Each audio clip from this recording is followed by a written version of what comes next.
Everyone, Hindi ज्ञान सागर channel में आप सभी का स्वागत है। और आज की वीडियो में मैं क्लास 7th के बसंत के चैप्टर 16 पानी की कहानी लेकर आई हूँ। इस पाठ में पानी की कहानी के पानी के बारे में बताया है कि पानी की शुरुआत कहाँ से हुई और कैसे कहाँ से आया है पानी। तो पानी अपनी ही जुबानी बता रहा है। और इसके लेखक का नाम है रामचंद्र तिवारी। तो आइए पाठ की शुरुआत करते हैं मेरे साथ।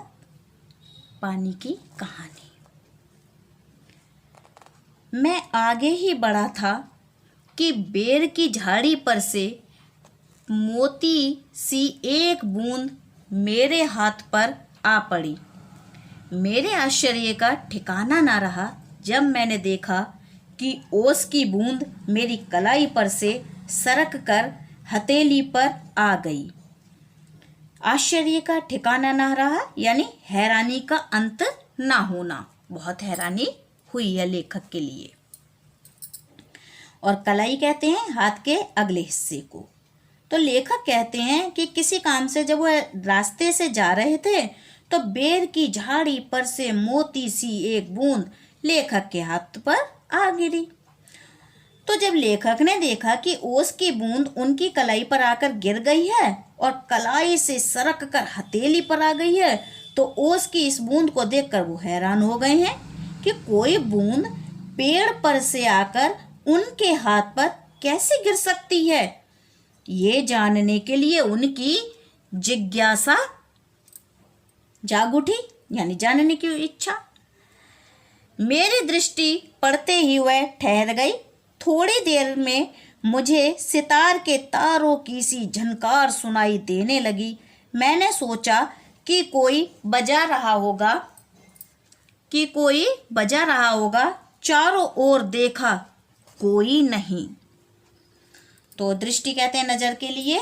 जैसे ही लेखक की नजर उसकी बूंद पर पड़ी, वह ठहर गई। लेखक बता रहे हैं कि वह ठहर गई। थोड़ी देर में लेखक को सितार के तारों की तरह जो कुछ संगीत सुनाई दिया, तो लेखक को लगा कि कोई सितार बज रहा होगा। जब उन्होंने चारों ओर देखा, वहां कोई नहीं था जो सितार बजा रहा था। फिर अनुभव हुआ कि यह स्वर मेरी हथेली से निकल रहा है। ध्यान से देखने पर मालूम हुआ कि बूंद के 2 कण हो गए हैं और वे दोनों हिल हिल कर ये स्वर उत्पन्न कर रहे हैं, मानो बोल रहे हों। तो स्वर कहते हैं आवाज के लिए और कण कहते हैं बहुत छोटा सा कोई अंश। लेखक को ये लगा कि यह आवाज उन्हीं की हथेली से निकल रही है। ध्यान से देखने पर लेखक को मालूम हुआ कि जो उनके हथेली पर एक बूंद गिरी थी, अब वो 2 हिस्सों में बट गई है और वे दोनों हिल हिल कर ऐसी आवाजें पैदा कर रही हैं। ऐसा लग रहा है दोनों बूंदें आपस में बातचीत कर रही हैं। उसी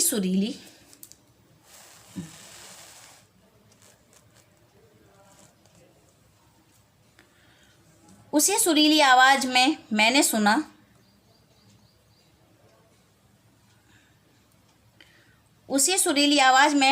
सुना, सुनो सुनो।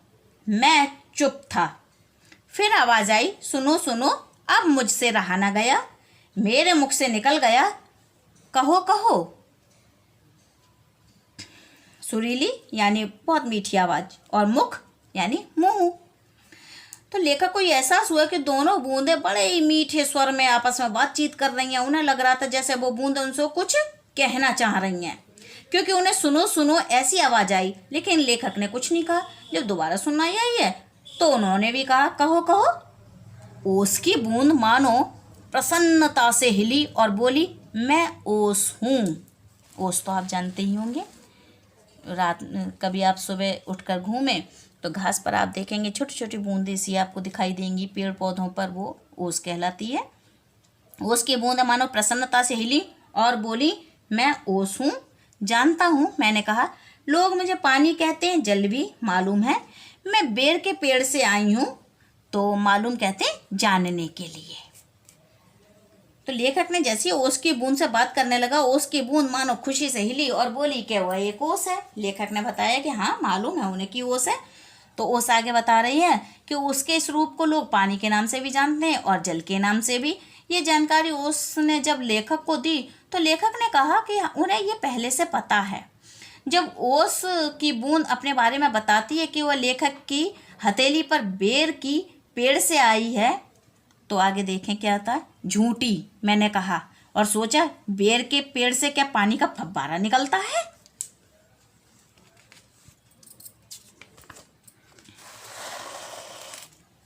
बूंद फव्वारा निकलता है। बूंद फिर हिली, मानो मेरे अविश्वास से उसे दुख हुआ हो। सुनो, मैं इस पेड़ के पास की भूमि में बहुत दिनों से इधर उधर घूम रही थी। मैं कणों का हृदय टटोलती फिरती थी कि एकाएक पकड़ी गई। फव्वारा कहते हैं पानी की ऊंची धारा को, भूमि कहते हैं धरती को, टटोलती कहते हैं ढूंढती हुई, और एकाएक कहते हैं अचानक। तो जब उसकी बूंद ने लेखक को बताया कि वो बेर की झाड़ी से उसके हाथ पर आई है, तो लेखक ने उससे कहा वह झूठी है, क्योंकि बेर की पेड़ पर कोई पानी की ऊंची धार तो है नहीं जो वह वहाँ थी और लेखक के हाथ पर आ गिरी। बूंद फिर हिली, क्योंकि उसे लगा कि लेखक को उसकी बात पर विश्वास नहीं हुआ, तो उसे इस बात का बड़ा ही दुख पहुंचा। तब वो बता रही है कि कैसे मैं भूमि के पेड़ की इस पास की भूमि में बहुत दिनों से इधर उधर घूम रही थी और कणों का हृदय जो टटोलती हुई इधर उधर फिर रही थी कि अचानक ही पकड़ी गई। कैसे, मैंने पूछा। वह जो पेड़ तुम देखते हो ना, वह ऊपर से इतना बड़ा नहीं है, पृथ्वी में भी लगभग इतना ही बड़ा है।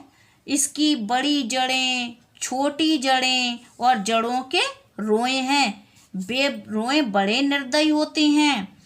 तो बता रही है जितना बड़ा पेड़ मतलब तुम देख रहे हो, ओस कह रही है लेखक से, जितना बड़ा पेड़ तुम ये देख रहे हो उतना ही ये लगभग अंदर भी है और इसकी बड़ी जड़ें हैं। और रोए कहते हैं रेशेदार जड़ को, और निर्दयी कहते हैं जिसमें दया ना हो। तो बता रही हैं कि इनके अंदर बिल्कुल दया नहीं होती है। और ये भी बता रही हैं साथ ही साथ कि उसकी जड़ें अंदर तक फैली हुई हैं और ये रोए बड़े निर्दयी होते हैं, इनमें बिल्कुल दया नहीं होती, क्योंकि मुझे जैसे असंख्य जलकणों को वे बलपूर्वक पृथ्वी में से खींच लेते हैं। कुछ को तो पेड़ एकदम खा जाते हैं और अधिकांश का सब कुछ छीन कर उन्हें बाहर निकाल देते हैं। क्रोध और घृणा, हाँ तो ये चीज़ है। वो रोए जो है उन्होंने अंदर जो पानी अंदर होता है ज़मीन के अंदर, वो रोए खींच लेते हैं। ये बात बता रही है। मुझे जैसे असंख्य जल कणों को वे बलपूर्वक पृथ्वी में से खींच लेते हैं, कुछ को तो पेड़ एकदम खा जाते हैं और अधिकांश का सब कुछ छीन कर उन्हें बाहर निकाल देते हैं। क्रोध और घृणा से उसका शरीर कांप उठा। असंख्य यानी बहुत सारे, बलपूर्वक यानी मजबूर कर देना, और अधिकांश कहते हैं ज़्यादातर के लिए, क्रोध गुस्सा और घृणा नफरत। तो वो बता रही है उसकी बूंद की उसके जैसे बहुत सारे जलकणों को ये रोए बलपूर्वक पृथ्वी में से खींच लेते हैं और कुछ को पेड़ खा जाते हैं, और ज़्यादातर पानी के जो कण हैं वो अपनी पहचान ही खो देते हैं और उनका सब कुछ छिन जाता है और पेड़ों के द्वारा उन्हें बाहर निकाल दिया जाता है, यानी कि वह अपना रूप पानी जो है खो देता है। और लेखक कहते हैं कि जब उसकी बूंद ये सब बता रही थी तो उसका शरीर क्रोध और घृणा से कांप रहा था। तुम क्या समझते हो कि वे इतने बड़े यूं ही खड़े हैं? ओस बता रही है उन्हें इतना बड़ा बनाने के लिए मेरे असंख्य बंधुओं ने अपने प्राण नाश किए हैं। मैं बड़े ध्यान से उसकी कहानी सुन रहा था। लेखक बता रहे हैं असंख्य बहुत सारे बंधुओं, भाइयों, साथी और प्राणनाश यानी मारे गए। तो बूंद ने आगे बताया लेखक को कि वह क्या समझता है कि ये पेड़ ऐसे इतने बड़े हो गए, उन्हें इतना बड़ा बनाने के लिए उसके बहुत सारे भाई बहनों ने अपने प्राण दिए हैं। मतलब पेड़ को जो पनपने के लिए पानी की ज़रूरत होती है, इस तरह से उस पेड़ के बारे में बताती है कि जो पेड़ों का विकास हुआ है उसमें इन जल कणों का बहुत योगदान है। उसे लेखक को भी आनंद आने लगा ये सुनते हुए कहानी।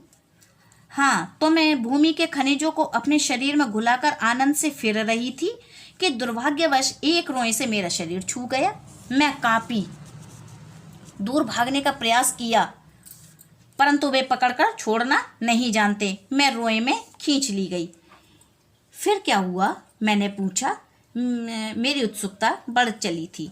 भूमि कहते जमीन के लिए, खनिज पोषक तत्वों के लिए, और दुर्भाग्यवश बुरी किस्मत, प्रयत्न, कोशिश, उत्सुकता, जानने की इच्छा।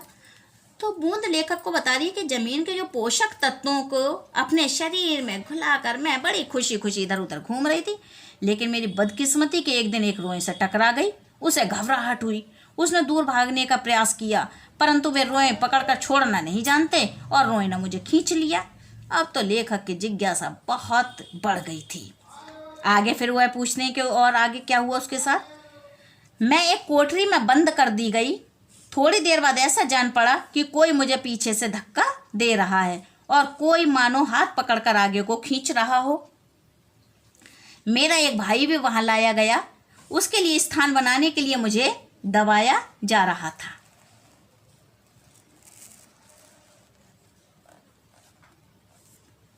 बूंद अपनी कहानी बता रही है लेखक के लिए। अब क्या बता रही है, कोठरी कहते हैं छोटे से कमरे को। बूंद अपनी कहानी लेखक को बताते हुए कहती है कि उसे एक छोटी सी कोठरी जैसे जगह में बंद कर दिया गया। थोड़ी देर बाद उसे मालूम हुआ कि कोई उसे पीछे से धक्का दे रहा है और कोई मानो हाथ पकड़कर आगे को खींच रहा हो। ओस कहती है कि उसका एक भाई भी वहां लाया गया। उस जल कण को उसकी जगह देने के लिए ओस की बूंद को दबाया जा रहा था, उसे कुचला जा रहा था।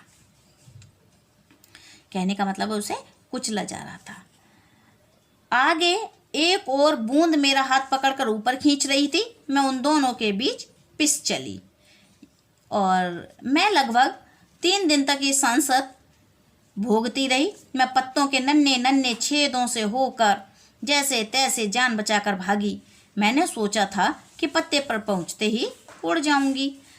सांसद कहते हैं कष्ट, दुख, और भोगती रही यानी सहन करती रही। तो बूंद बता रही है कि इसके बाद एक और बूंद मेरा हाथ पकड़कर ऊपर खींच रही थी। वो उसको कोई पीछे से जैसे धक्का दे रहा था, कोई ऊपर खींच रहा था और उन दोनों के बीच फंस गई। तो वो उसकी बूंद बता रही है कि लगभग 3 दिनों तक वह ये कष्ट सहती रही और कहती है कि जब वह पेड़ की पत्तियों तक पहुंच गई तो पत्तों के छोटे छोटे छेदों से होते हुए किसी तरह जान बचाकर वह भाग गई। उसने सोचा था कि पत्ते पर पहुंचते ही उड़ जाएगी, परंतु बाहर निकलने पर ज्ञात हुआ कि रात होने वाली थी और सूर्य जो हमें उड़ने की शक्ति देते हैं, शक्ति यानी बल देते हैं, जा चुके हैं। और वायुमंडल कहते हैं पृथ्वी के चारों ओर का एक गोलाकार आवरण। वायुमंडल में इतने जल कण उड़ रहे हैं कि मेरे लिए वहां कोई स्थान नहीं है। तो मैं अपने भाग्य यानी अपनी किस्मत पर भरोसा यानी विश्वास करके, भरोसा कर पत्तों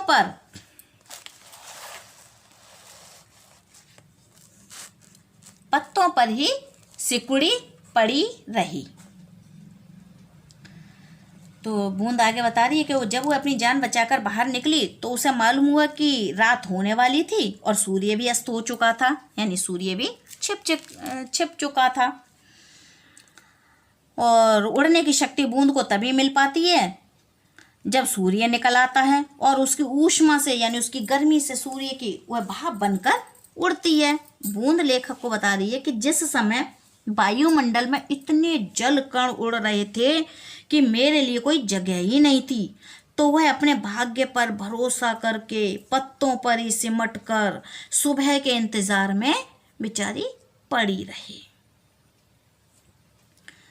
वो अपनी बात बता रही है। अभी जब तुमने देखा तो जान में जान आई। बूंद अपनी कहानी आगे बताती हुई कहती है कि अभी जब तुमने देखा तो जान में जान आई और रक्षा पाने के लिए तुम्हारे हाथ पर कूद पड़ी।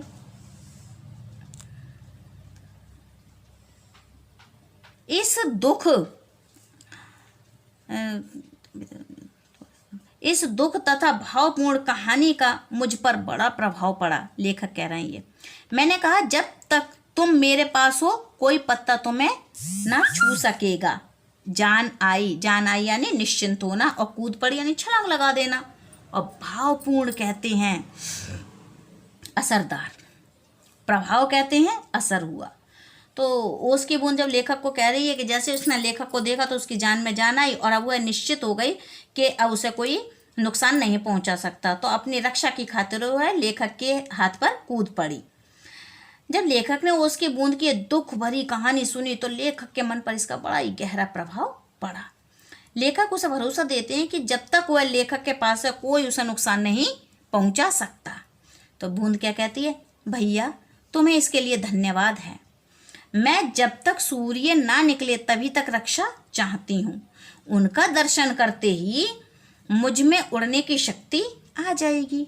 मेरा जीवन विचित्र यानी अनोखी, विचित्र घटनाओं से परिपूर्ण है। परिपूर्ण यानी भरा हुआ है। मैं उसकी कहानी तुम्हें सुनाऊंगी तो तुम्हारा हाथ तनिक भी ना दुखेगा। तनिक यानी थोड़ा सा भी।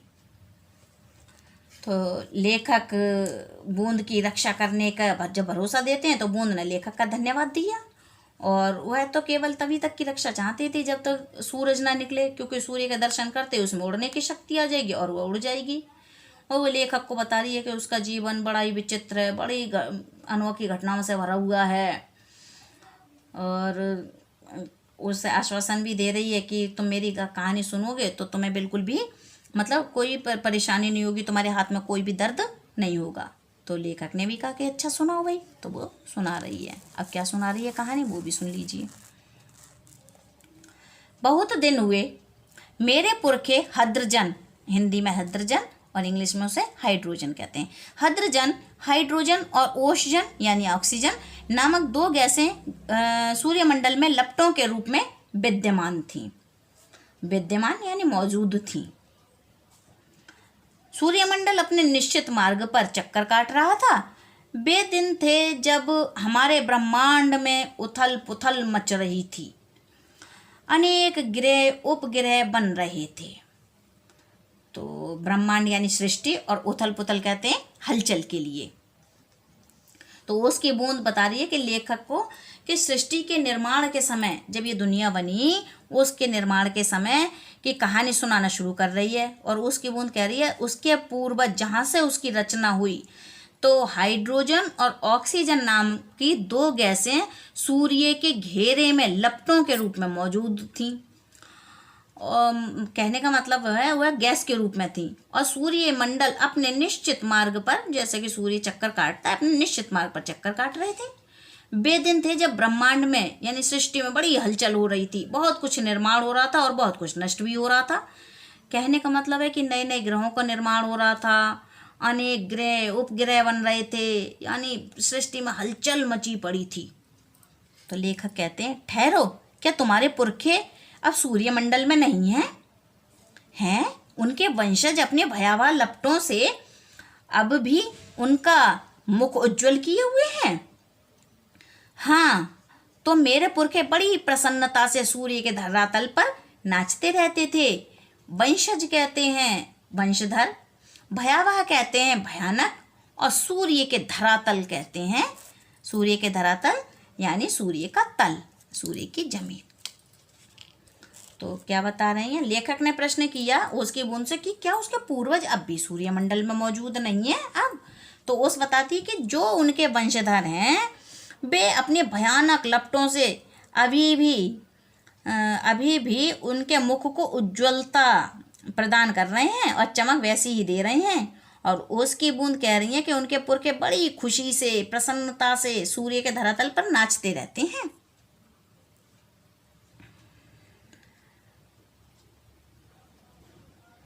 एक दिन की बात है कि दूर एक प्रचंड प्रकाश पिंड दिखाई पड़ा। प्रचंड कहते हैं भयानक, और प्रकाश पिंड कहते हैं आभा मंडल या उल्का के लिए। उनकी आंखें चौंधी आने लगी। ये पिंड कहते हैं गोले के लिए। ये पिंड बड़ी तेजी से सूर्य की ओर बढ़ रहा था। जो जो पास आता जाता था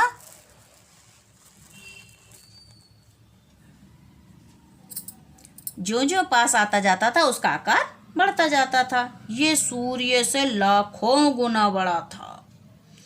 अब बूंद लेखक को बता रही है कि एक दिन की बात है, उसको बहुत दूर एक तेज प्रकाश पिंड नजर आया। आकाश यानी प्रकाश का गोला। उनकी आंखों को उसकी चमक सहन नहीं हुई और ज्यादा रोशनी की वजह से आंखें बंद होने लगी। जब उसकी बूंद ने देखा कि वह प्रकाश पिंड बड़ी तेज गति से आ रहा है और सूर्य की ओर बढ़ रहा है, ज्यों ज्यों पास आ रहा था उसका आकार बढ़ता जा रहा था, क्योंकि चीजें जब दूर होती हैं तो छोटी नजर आती हैं और जब पास आती हैं तो बड़ा रूप हो जाता है। तो वह गोला प्रकाश का पिंड वह सूर्य से बहुत लाखों गुना बड़ा था। उसकी महान आकर्षण शक्ति से हमारा सूर्य कांप उठा। ऐसा ज्ञात हुआ, ज्ञात यानी जानकारी, आकर्षण शक्ति कहते हैं खींचने की शक्ति। ऐसा ज्ञात हुआ कि उस गृहराज जिसे उल्का जो कहा गया है, उस गृहराज से टकराकर हमारा सूर्य चूर्ण यानी चूरा चूरा हो जाएगा, वैसा ना हुआ। वह सूर्य से सहस्रों मील दूर से ही घूम चला, सहस्रों यानी हजारों मील दूर से ही, परंतु उसकी भीषण आकर्षण शक्ति के कारण सूर्य का एक भाग टूटकर उसके पीछे चला। तो बूंद बता रही है कि ये जो उल्का पिंड की महान आकर्षण शक्ति थी, जो खींचने की शक्ति थी, उसके कारण हमारा सूर्य कांप उठा। ये बूंद लेखक को कहानी सुना रही है।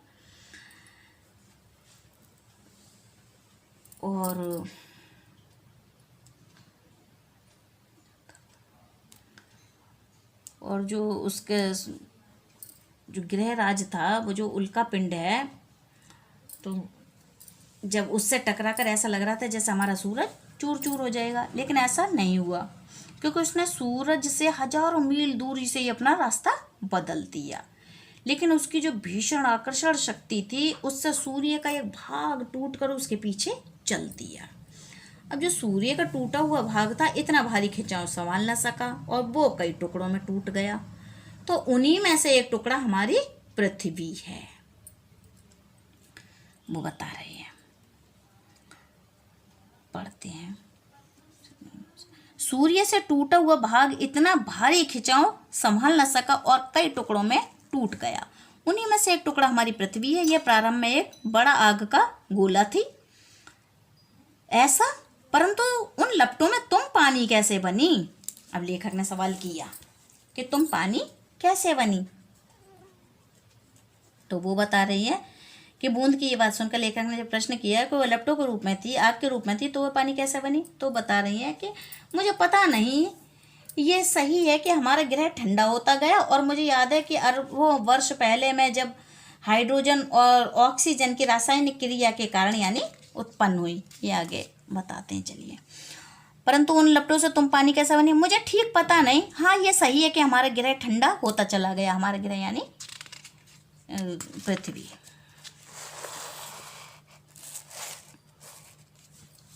ठंडा होता चला गया।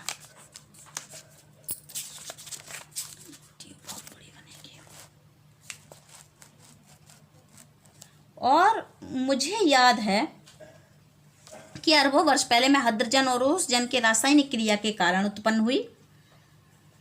उन्होंने आपस में मिलकर अपना प्रत्यक्ष अस्तित्व गंवा दिया। प्रत्यक्ष यानी सामने, और अस्तित्व कहते हैं वजूद या हस्ती के लिए। मैं उन दिनों मुझे गंवा दिया और मुझे उत्पन्न किया। तो लेखक के पूछने पर कि ओस की बूंद आग से पानी कैसे बनी, तो बूंद जवाब देती है कि उसे ठीक से याद नहीं है, लेकिन उसे इतना पता है कि ये ग्रह जो एक आग का टुकड़ा थी, उसका तापमान कम होता गया, ये ठंडी होती गई। और उसको ये भी याद है कि अरबों वर्ष पहले जब हाइड्रोजन और ऑक्सीजन के मिलने से वो पैदा हुई, उन्होंने आपस में मिलकर अपना प्रत्यक्ष अस्तित्व गंवा दिया और मुझे उत्पन्न किया। मैं उन दिनों भाप के रूप में पृथ्वी के चारों ओर घूमती फिरती थी। अब बता रही हैं आगे कि मैं उन दिनों भाप के रूप में पृथ्वी के चारों ओर घूमती फिरती थी। उसके बाद न जाने क्या हुआ। जब मुझे होश आया तो मैंने अपने को ठोस बर्फ के रूप में पाया। मेरा शरीर पहले भाप रूप में था, वह अब अत्यंत छोटा हो गया था। तो भाप कहते हैं बाष्प के लिए, या ऊष्मा के लिए ठोस कहते हैं जो दबाने से न दबता उस, और अत्यंत कहते हैं बहुत। तो ओस बता दी कि वह उन दिनों वो भाप के रूप में पृथ्वी के चारों ओर घूमती फिरती थी। उसके बाद न जाने क्या हुआ, जब उसे होश आया तो उसने अपने आप को ठोस बर्फ के रूप में पाया है। और उसका शरीर पहले भाप रूप में था, अब सिकुड़कर उसने बर्फ का रूप ले लिया है, और उसका रूप भी अब आकार भी छोटा हो गया है। वह पहले से कोई 17वां भाग रह गया है। मैंने देखा मेरे चारों ओर असंख्य साथी बर्फ बने पड़े थे। जहां तक दृष्टि जाती थी बर्फ के अतिरिक्त कुछ दिखाई न पड़ता। जिस समय हमारे ऊपर सूर्य की किरणें पड़ती थीं तो सौंदर्य बिखर पड़ता था। अतिरिक्त यानी अलावा, और सौंदर्य कहते हैं सुंदरता के लिए। तो बूंद बता रही है कि जब वह भाप से बर्फ में बदली तो उसका शरीर पहले से कोई 17वां भाग रह गया, यानी सिकुड़कर छोटा हो गया। और उसने देखा उसके चारों ओर उसके असंख्य साथी बर्फ बने पड़े। जहां तक नजर जाती बर्फ के अलावा कुछ दिखाई नहीं दे रहा, चारों ओर बर्फ ही बर्फ। और जब सूर्य की किरणें उस पर पड़ती तो बड़ी सुंदरता आ जाती थी। हमारे कितने साथी ऐसे भी थे जो बड़ी उत्सुकता से आंधी में ऊंचा उड़ने, उछलने, कूदने के लिए कमर कसे बैठे तैयार रहते। बड़े आनंद का समय रहा होगा वहाँ, बड़े आनंद का। कितने दिनों तक? कई लाखों वर्षों तक। तो उसकी बूंद बता रही है कि उसके जैसे बहुत सारी पानी की बूंदें जो बर्फ बनी पड़ी थी, बड़ी व्याकुल, बेचैन और उत्सुकता से आंधी में, तेज हवा में ऊंचा उड़ने और उछलने कूदने के लिए मतलब तैयार बैठी रहती थी। लेखक बूंद की बातें सुनकर कहता है कि उस समय उन्हें बड़ा मजा आया होगा। तो उसकी बूंद भी हमें भरती हुए कहती है, हाँ ये बड़ी खुशी वाला पल था। फिर पूछता है कि खुशी का समय कितने दिनों तक रहा? तो बताती हैं लाखों वर्ष तक। तो कहते हैं कई लाख? हाँ, चौंको नहीं, मेरे जीवन में 100-200 वर्ष दाल में नमक के समान भी नहीं है। तो बता रही हैं, मैंने एक ऐसे दीर्घ जीवी से वार्तालाप करते जान अपने को धन्य माना और रोज की बूंद के प्रति मेरी श्रद्धा बढ़ चली। दीर्घ जीवी कहते लंबे समय तक जीने वाला। तो जब लेखक ने उसके बूंद से पूछा कि वे खुशी के दिन कब तक थे, तो जब बूंद जवाब देती कि लाखों वर्ष तक, तो लेखक बड़े आश्चर्य में पड़ गए। बूंद ने जब देखा कि लेखक हैरान हो रहे हैं तो बूंद ने कहा हैरानी की कोई बात नहीं है। उनके जीवन में 100-200 साल तो ऐसे हैं जैसे दाल में नमक के समान भी नहीं है, यानी जो उसका जीवन है वो बहुत ही थोड़ा सा जीवन है। लेखक ऐसे लंबे समय तक जीने वाले के साथ बातचीत करके अपने को बड़ा धन्य मान रहे हैं। और ये सब बातें सुनकर उनकी जो भावना थी ओस की बूंद के प्रति, बड़ी उनकी श्रद्धा बढ़ चली। अब आगे का भाग, वीडियो बड़ी हो जाएगी इसलिए आगे का भाग मैं दूसरी वीडियो में, सेकंड वीडियो में बनाऊंगी। तब तक के लिए धन्यवाद।